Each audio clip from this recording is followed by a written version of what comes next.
فاتحہ.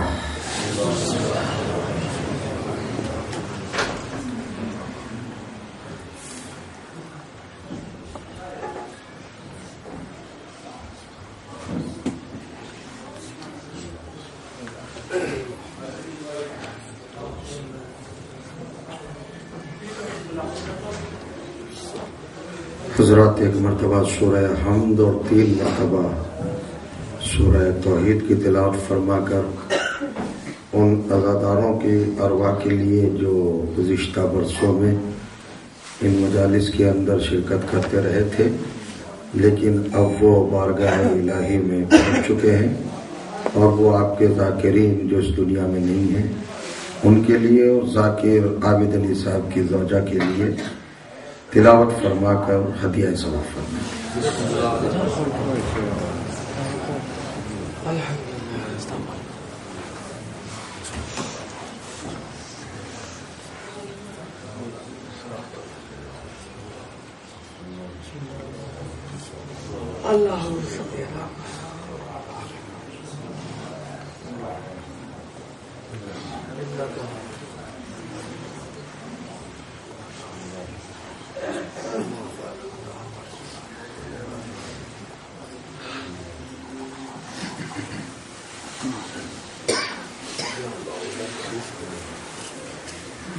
اعوذ باللہ السمیع العلیم من الشیطان اللعین الرجیم. بسم اللہ الرحمن الرحیم. الحمد للہ الذی ہدانا لہذا وما كنا لنهتدي لولا ان هدانا اللہ. لقد جاءت رسل ربنا بالحق. الصلاة والسلام على رسول الثقلین محبوب رب المغربین والمشرقین جد الحسن والحسین سیدنا و مولانا ابی القاسم محمد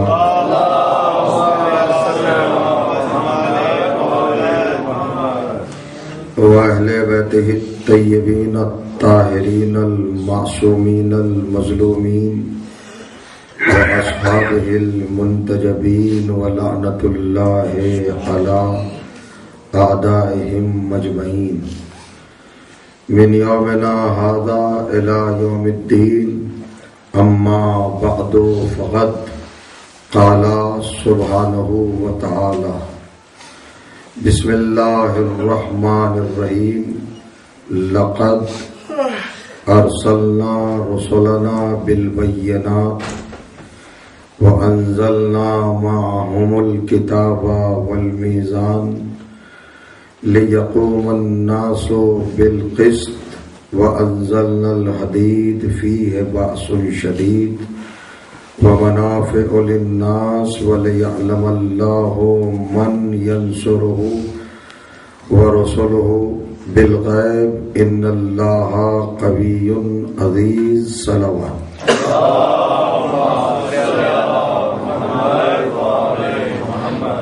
سرکار محمد و آل محمد علیہ الصلوۃ والسلام کی عظمت پر بلند ترین صلوات پڑھیں.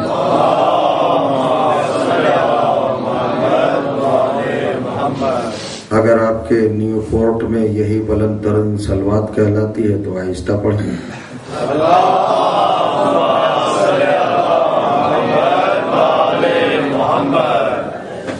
بزرگان عزیز اور برادران ایمان، عزاداران و ماتمداران سرکار سلطان کربلا سید الشہداء علیہ الصلاۃ والسلام، الحمدللہ ہم اور آپ آج اس مبارک مطہر مقدس اور پاکیزہ ساعت میں اپنے عہد کی تجدید کے فریضے سے قریب تر ہو رہے ہیں اور اپنی زندگی اور اپنی حیات کے مقصد کو پورا کرنے کے لیے بعنوان مجلس یہاں پر مجتمع ہوئے۔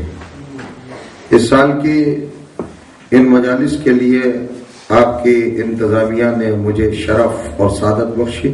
میں آپ کی خدمت میں 10 روز تک حاضری دوں گا اور ہدایت اور وسیلہ ہدایت کے عنوان پر آیات قرآنی کی روشنی میں کچھ معروضات، کچھ گزارشات، کچھ باتیں، کچھ نکات اور کچھ پوائنٹ آپ کی پاکیزہ سماعتوں کی بارگاہ میں مسلسل پیش کریں۔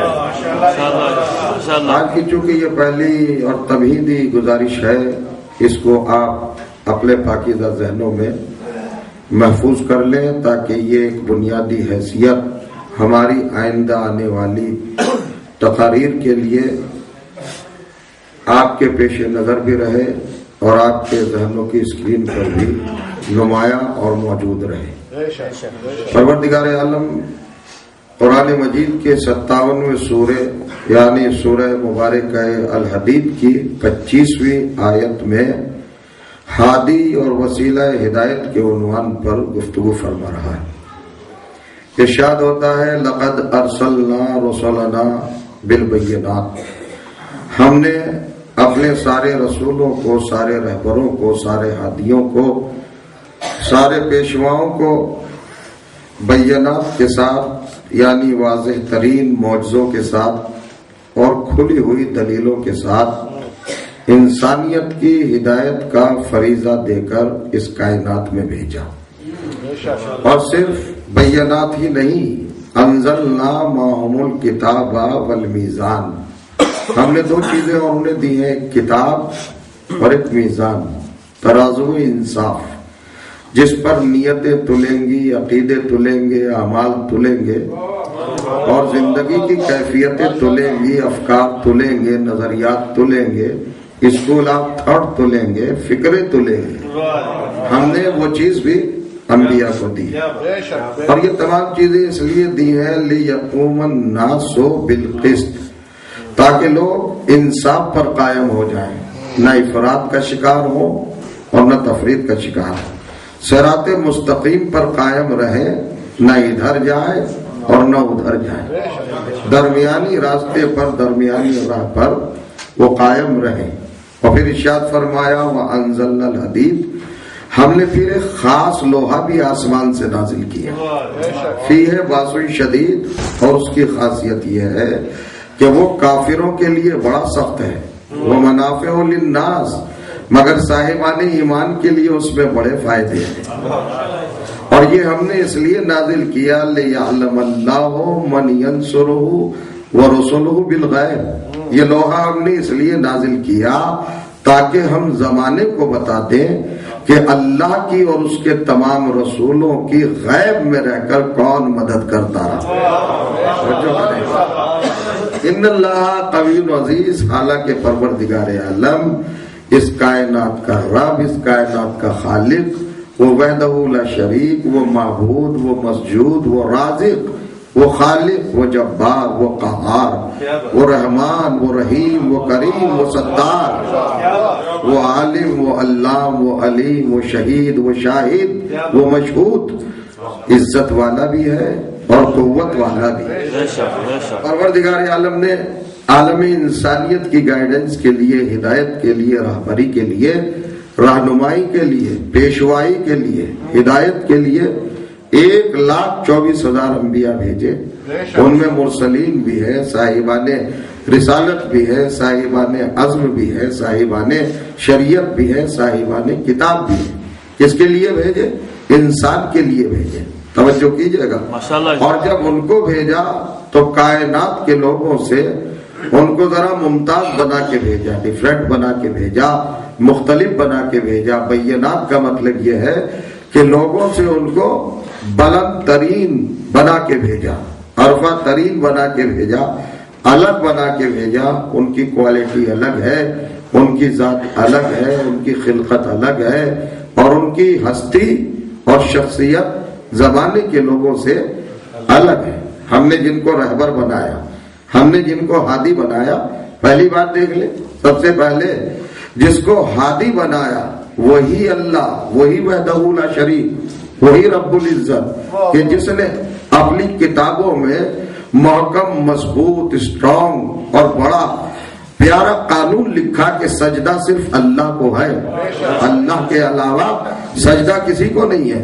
لیکن جب اس نے پہلا ہادی بنایا، پہلا رہبر بنایا، تو لاکھوں کروڑوں خربوں اربوں برس کے پرانے عابدوں کو یعنی فرشتوں کو اس کے سامنے سجدے میں جھکا دیا۔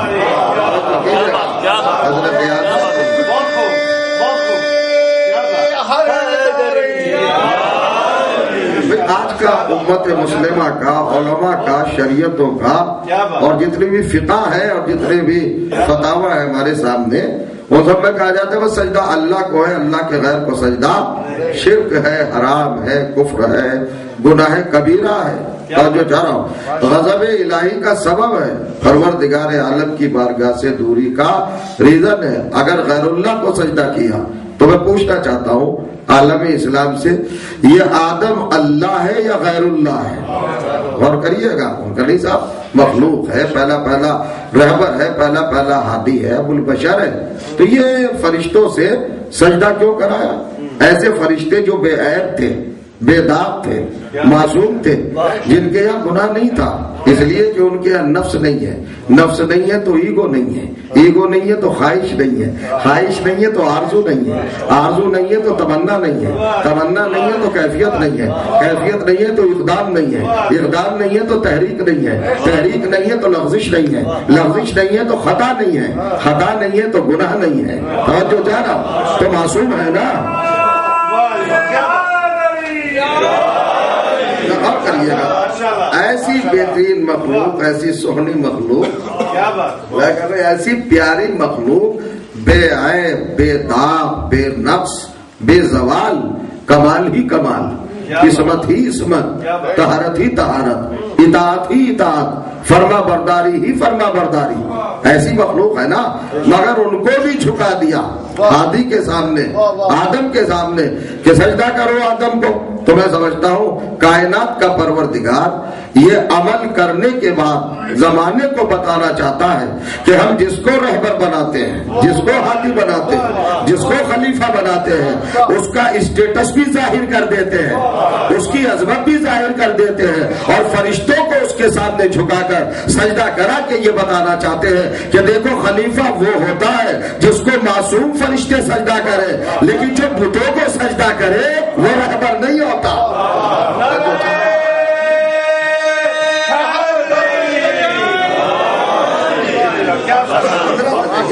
بڑی آہستہ آہستہ آپ کی خدمت میں آنا چاہتا ہوں۔ پہلا انسان، پہلا بشر، پہلا ہادی، پہلا رہبر، پہلا ریفارمر اور پہلا پیشوا رہنما جو اللہ نے بنایا ہے نا، حضرت آدم۔ تو جب بنایا تو کس طرح بنایا؟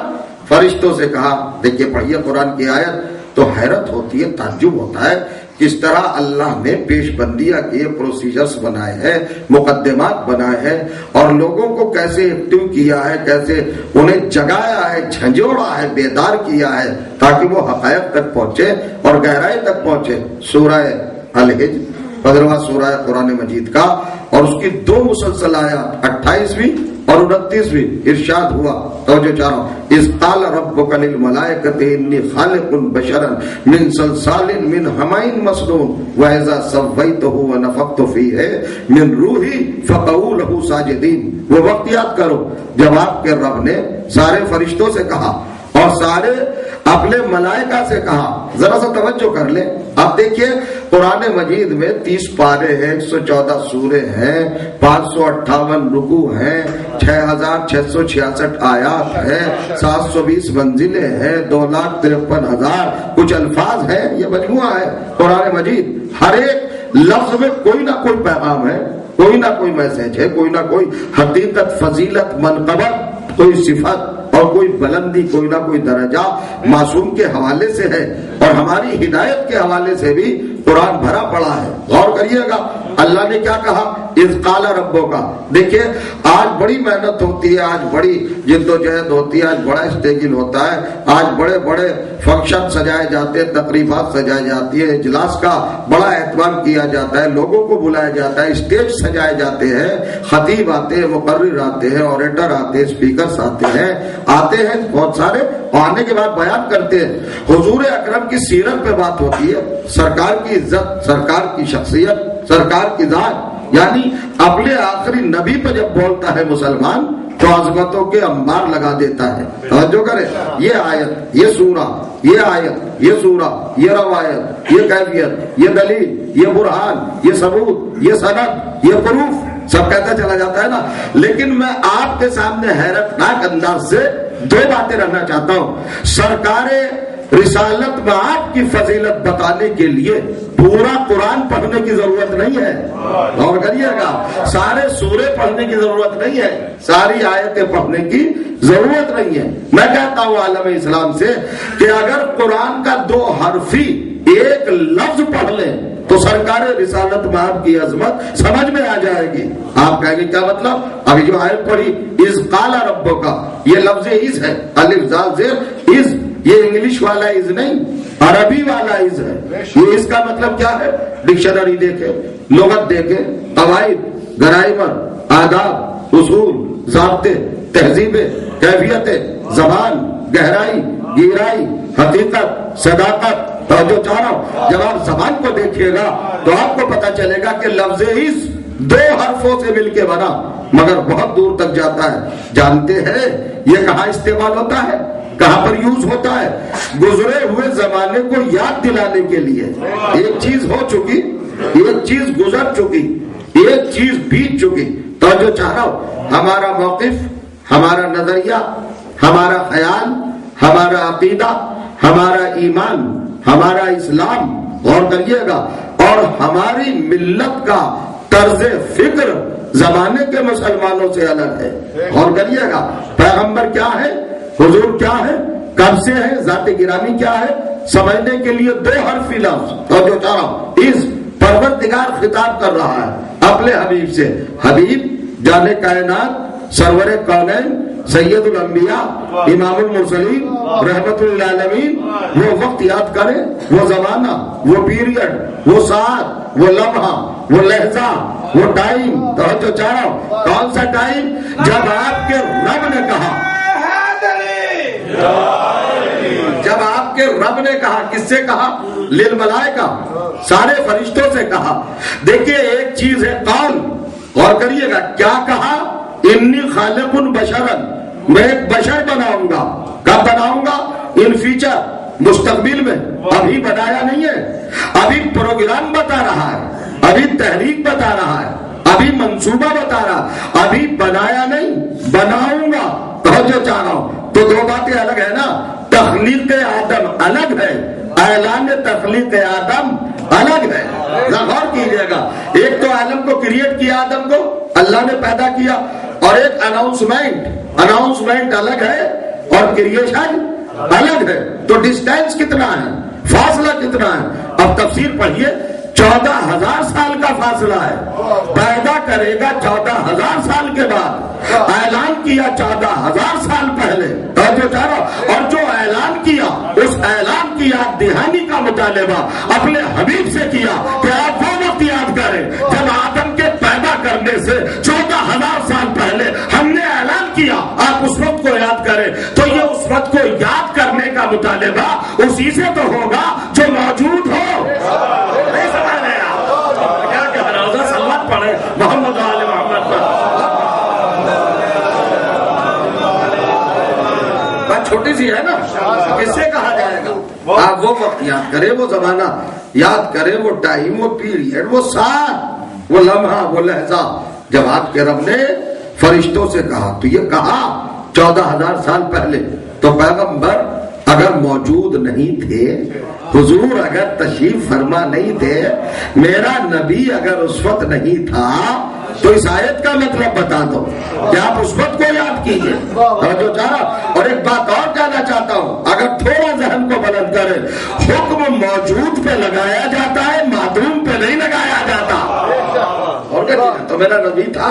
اب حضور کو کیا کہیں گے آپ؟ اب یہ مکی رسول نہیں ہے، یہ مدنی رسول نہیں ہے، یہ کائناتی نہیں ہے، یہ دنیاوی نہیں ہے، یہ عالمی نہیں ہے، یہ انسان نہیں ہے، یہ بشر نہیں ہے، یہ نہ تم جیسا نہ کسی جیسا، جو چاہ رہا، اور یہ آدمی بھی نہیں ہے. محمد و آل محمد کو آدمی کہنا بھی توہین ہے. میں کچھ کہنا چاہ رہا ہوں، غور کریں آپ. محمد و آل محمد کو آدمی کہنا توہین ہے، اور دلیل یہ ہے کہ آدمی تو وہ ہوتا ہے جو آدم کے بعد پیدا ہو، لیکن جو آدم سے پہلے موجود ہو.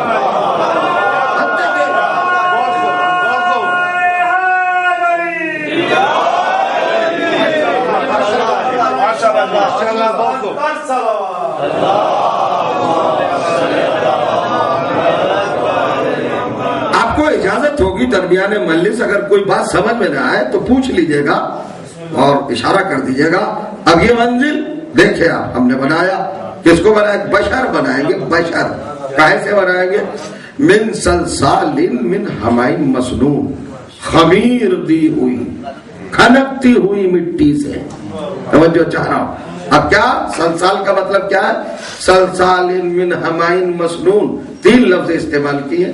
سلسال کا مطلب ہے کہ بالکل خمیر دی ہوئی، سڑی ہوئی، بہت زیادہ دن تک پڑی ہوئی پانی کے درمیان اس مٹی کو سلسال کہتے ہیں. حمائن مسنون جو آواز دینے لگے، کھنک دینے لگے، بالکل ٹھیک ٹھاک ہو جائے، تو ایسی مٹی سے بنائیں گے. ایک آیت. اب دوسری آیت دیکھیے، سورہ صاد میں پہنچیے، 38واں سورہ ہے، 72ویں آیت ہے.